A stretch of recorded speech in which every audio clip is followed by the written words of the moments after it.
Yes, yes. Let's derive a quadratic formula. This is the formula that I'm talking about, which helps us to find the roots of a quadratic equation. We are going to derive from this equation to this formula. Have you ever tried it out by yourself? Give it a try. Don't look it up. Just try to work out in your brain. See if you can recreate a masterpiece in mathematics. So pause the video right now. Give it a go, and when you're done, continue to watch the video to see the full derivation of quadratic formula. Well, I assume that you paused the video and gave it a try, so let's do this. First of all, the whole method is about completing the square. So first of all, we want to make this coefficient of x squared to be equal to 1. So we are just going to take the a out from x squared and x. So let's take the a out. So it becomes x squared plus b over a x plus c equal to 0. And then now you can see we can complete the square within a bracket. So let's do that. And so it will be x plus b over 2a squared minus the square of this b squared over 4a squared. Then remember the break bracket plus c equal to 0. Now our objective is to make x the subject. So we will want x to be in the left hand side and the rest of them to be on the right hand side. And so we're just going to slowly do that. So first of all, we are just going to minus c on both sides. So this is how it looks like.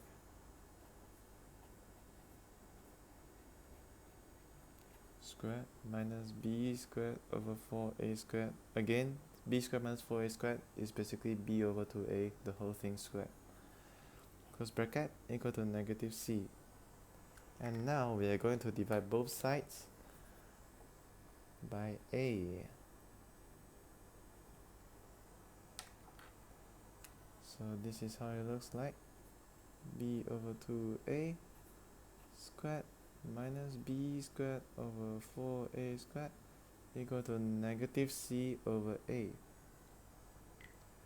Okay, so the next thing, we are going to add b squared over 4a squared on both sides.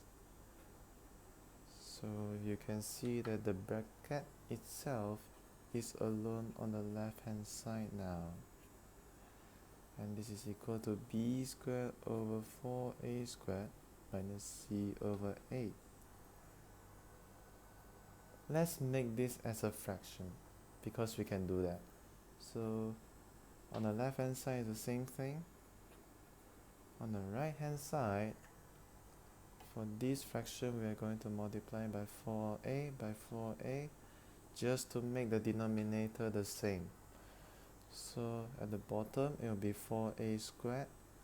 At the top it will be b squared minus 4ac. Right. And then now we are going to square root both sides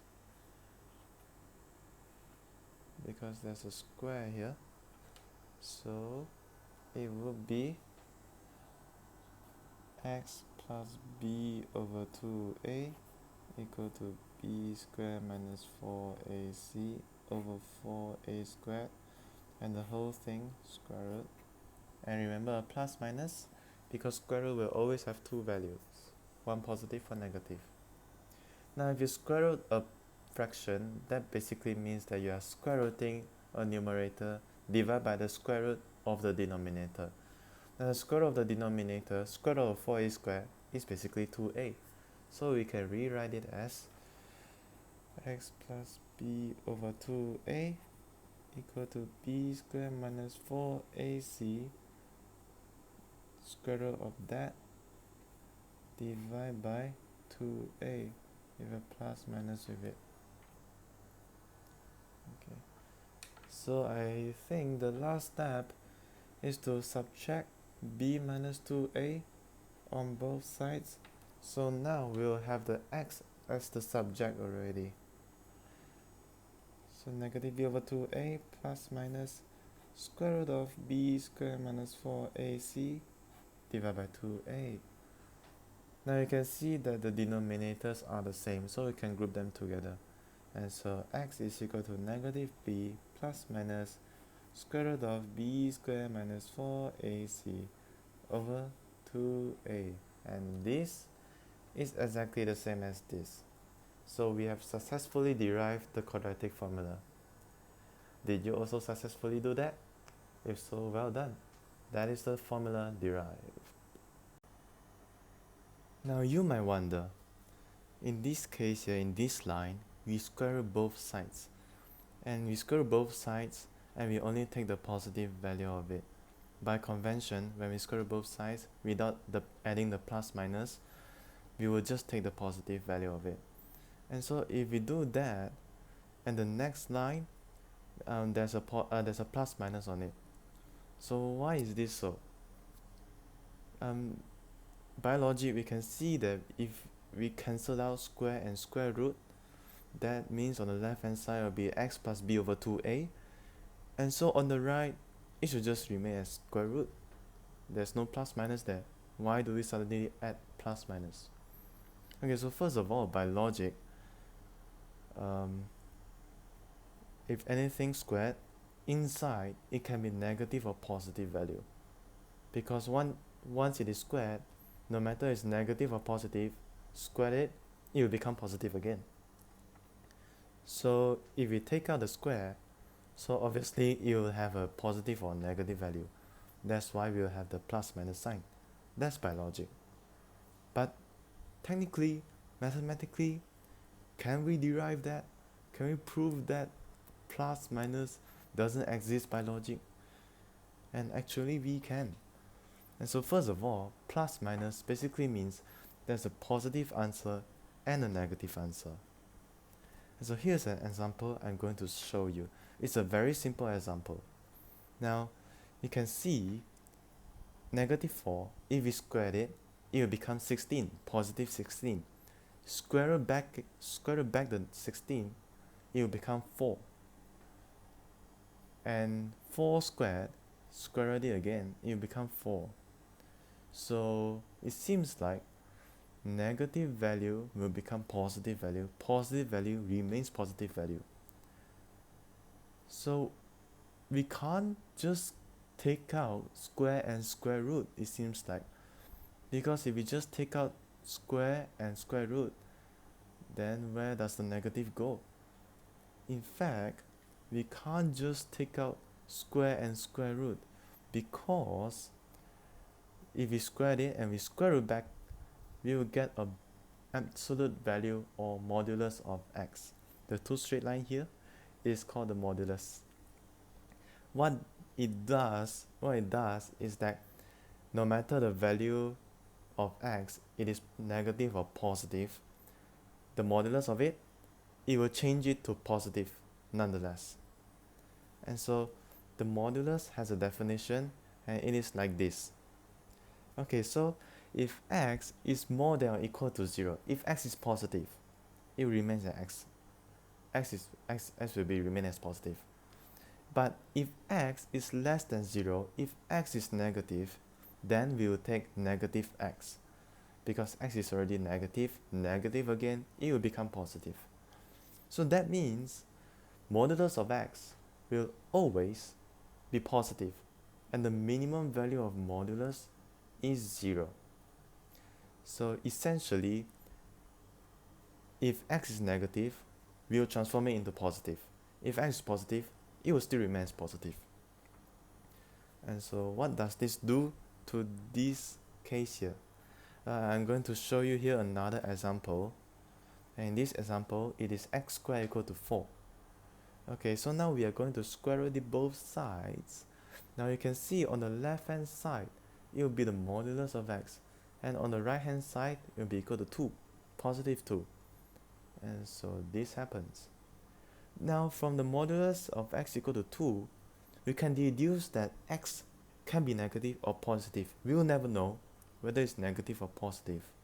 So we could have two answers here, 2 or negative 2, because once we modulus it, it will always be positive. And so since 2 or negative 2, it basically means plus minus 2. So there we have it, x equal to plus minus 2. And so from we square root both sides and taking the positive roots of it, we eventually conclude that x can be plus minus. And that's why here, when we square root it, we ignored all these steps and eventually add a plus minus on the right hand side of the square root of it. After deriving the quadratic formula as shown here, let's actually use it. So in this example, we will have 2x squared plus 5x plus 1, and we are going to find the roots of this equation. So it seems like we can't factorize it, and I'm lazy to use completing a square. So let's actually use quadratic formula. And so comparing this equation to this general form of quadratic equation, we can see that a is equal to 2, b is equal to 5, and c is equal to 1. So let's write it down. So a is equal to 2, b is equal to 5, and c is equal to 1. And in this quadratic formula, that's all we need, a, b, and c. So let's just substitute all the values into the quadratic formula. So x is equal to negative b, so that's negative 5 plus minus b squared, 5 squared, minus 4ac, minus 4 times 2a, then times 1, square root of it, divide by 2 times a, which is 2.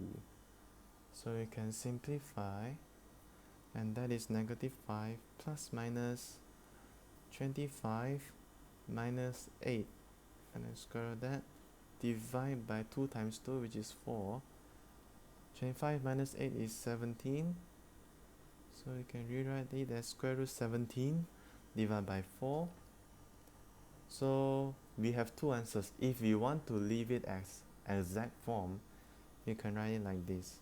So this is the positive square root of 17 minus 5 over 4, or x is equal to negative square root 17 minus 5 divided by 4. And that are the two answers that we can get from these quadratic equations. These two are the roots for this quadratic equation. And so there we have it.